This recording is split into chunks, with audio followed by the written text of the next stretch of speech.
इस वक्त की ये बड़ी खबर है, उपराष्ट्रपति जगदीप धनखड़ ने इस्तीफा दे दिया है। स्वास्थ्य कारणों का हवाला दिया जा रहा है और स्वास्थ्य कारणों की वजह से ये इस्तीफा दिया गया है। 2022 में उपराष्ट्रपति बने थे जगदीप धनखड़ और 2027 तक उपराष्ट्रपति जगदीप धनखड़ का कार्यकाल था।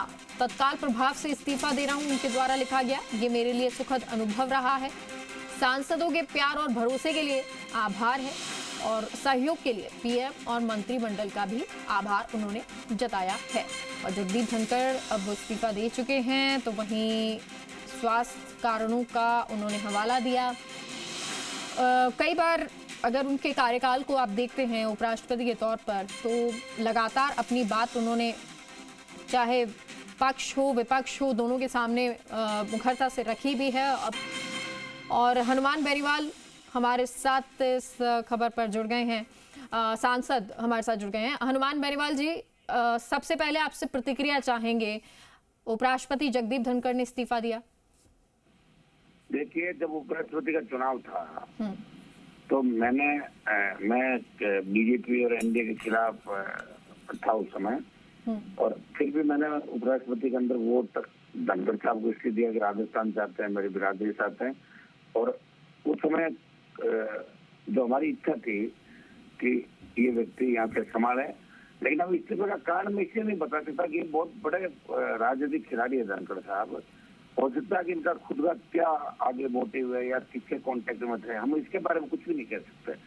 क्योंकि जो राजस्थान के अंदर ये एक नेता की तरह ही जाते थे। सरकारी हर छोटे छोटे कार्यक्रमों में सरकारी जो इनको हेलीकॉप्टर मिलते हैं और चारा मिलता है, इधर छोटे मोटे प्रोग्राम जाते हैं। तो कहीं नहीं राजनीतिक लालसा इनकी, राजनीतिक आदमी शुरू से, तो हो सकता है कोई बड़ी प्लानिंग इनके मन में हो। और अगर स्वास्थ्य की बात होती तो ये तो स्वास्थ्य का पहले बुलेटिन जारी होता है, उसके बाद सलाह करके फिर ये देते हैं। पहले आता कोई इस्तीफा दे सकते हैं, नहीं तो अचानक से ट्वीट आया। या तो ये लोग बता सकते हैं, बीजेपी के बड़े लोग जिन्होंने इनको उम्मीदवार बनाया। बाकी हमारे पास जो फीडबैक है वो तो ये कि संतुष्ट तो कभी रहे ही नहीं, ये जहाँ भी था ना असंतुष्ट रहते हैं और अपना उल्लू सीधा करने के अंदर माहिर रहे धनखड़ साहब, हमेशा अपना उल्लू सीधा। अच्छा, आप दिल्ली में, आज दिल्ली में है हनुमान बेनीवाल जी? जी जी। अच्छा, कोई मुलाकात आज आपकी हुई हो, कुछ स्वास्थ्य कारणों का उन्होंने जिक्र किया हो? नहीं, मेरी मुलाकात होती भी नहीं धनखड़ साहब से, ठीक है ना। मेरे तो आजकल लंबे समय से मेरे विरोधी जो लोग हैं ना, उनको गाड़ी में लेके डोलते रहते हैं। मैंने वोट उनको जरूर दिया था, उसको ओपन सपोर्ट भी किया, मैंने उनको वोट दिया। मेरे इनसे पुराने रिश्ते ठीक थे, लेकिन उपराष्ट्रपति बनने के बाद इनका जो एक जो अपना आपको ये जो होता है, इनका बहुत ही अलग अंदाज था। और चंद लोगों से घिरे हुए थे, राजस्थान के भी जो चंद लोग थे जो इनको चलाते थे, वहाँ उन्हीं लोगों के कहने से आते थे जाते थे। ये भी नहीं देखते थे कांग्रेस के प्रोग्राम में जा रहे हैं, बीजेपी के जा रहे हैं, किसके जा रहे हैं, जहाँ देते चल देते थे। लेकिन दोनों ही पार्टियों में इनकी निकटता रही हमेशा। कांग्रेस के लोगों के भी बहुत टच में रहे और बीजेपी ने गवर्नर बनाया इनको बंगाल का, और यहाँ पे बीजेपी के लोग ही इनको लाए थे। और बीजेपी के बड़े नेताओं ने भी इनको वोट मुझे देने के लिए, भाई एक एक वोट एमपी का ही पड़ता है, उसमें एक एक वोट की वैल्यू थी। तो बीजेपी के बड़े नेताओं ने सिफारिश करी और मेरे इनसे ठीक रिश्ते थे, तो मैंने इनको ओपन सपोर्ट करके वोट भी डाला था।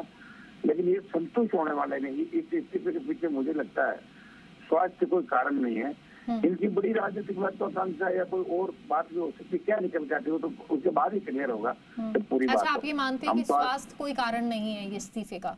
स्वास्थ्य इसलिए नहीं है ना, स्वास्थ्य कारण होता है फिर यहाँ आए क्यों आज?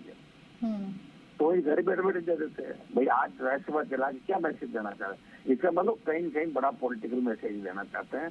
लेकिन धनखड़ साहब का इस हमारी कम्युनिटी जो राजस्थान, यूपी, हरियाणा, पंजाब, दिल्ली, मध्य प्रदेश, गुजरात, महाराष्ट्र, जहाँ भी जम्मू के अंदर, हिमाचल में लोग हैं, वो अब धनखड़ साहब का एक उपराष्ट्रपति के नाते सम्मान था। एक वाइस प्रेसिडेंट ऑफ इंडिया समाज चाहते हैं, किसान वर्ग खुशी था। लेकिन इन्होंने तो पूरा सरेंडर किया 3 साल तक ये जब रहे, तो सरेंडर होके चले तो बिल्कुल जो हमारे किसान और जाट समाज जैसा बेबाक व्यक्ति चाहता है वो उन्होंने कभी नहीं दिखाया। अब अचानक से इनके मन में क्या है क्या नहीं है, ये तो वही बता सकते, हम नहीं बता सकते इसके अंदर। ये तो अच्छा उन्होंने कोई नहीं, बात लेकिन सर करी क्योंकि नहीं, देखिए टॉप आप लेवल संसद पे। में आज मौजूद भी रहे होंगे और क्योंकि बीजेपी के भी वहाँ पे सांसद मौजूद होते हैं, क्या कहीं किसी से, क्योंकि आप लोग सुनते भी हैं, बातचीत भी होती है और आपके अपने भी ना ना, सूत्र होते हैं, तो हम तो कभी नारे कहीं लगा रहे थे सुन वहाँ। जी हम तो लोकसभा के बैल में नारे लगा रहे थे कि पहलगाम वाले पे चर्चा करो, प्रधानमंत्री जी वापिस आओ। और उसी के अंदर पार्लियामेंट में कोई जिक्र अच्छा नहीं था, कोई धनखड़ साहब इस्तीफा दे रहे हैं। लेकिन ये बहुत बड़े खिलाड़ी है, बहुत बड़े कलाकार है। धनखड़ साहब ने कईयों को सरकाया देश के अंदर, कई लोगों को भी कई तरह के इन्होंने अपने मन से, अच्छा लोगों कहने से भी चले।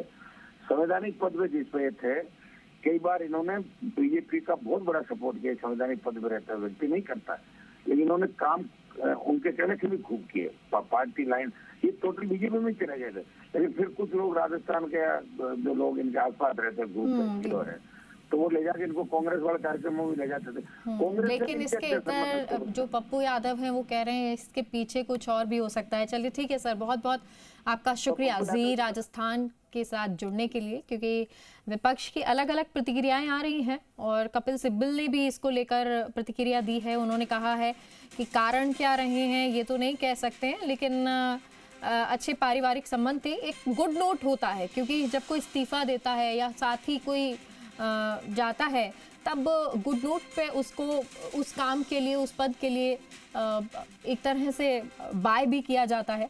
और इसी तरह से कपिल सिब्बल जो है उन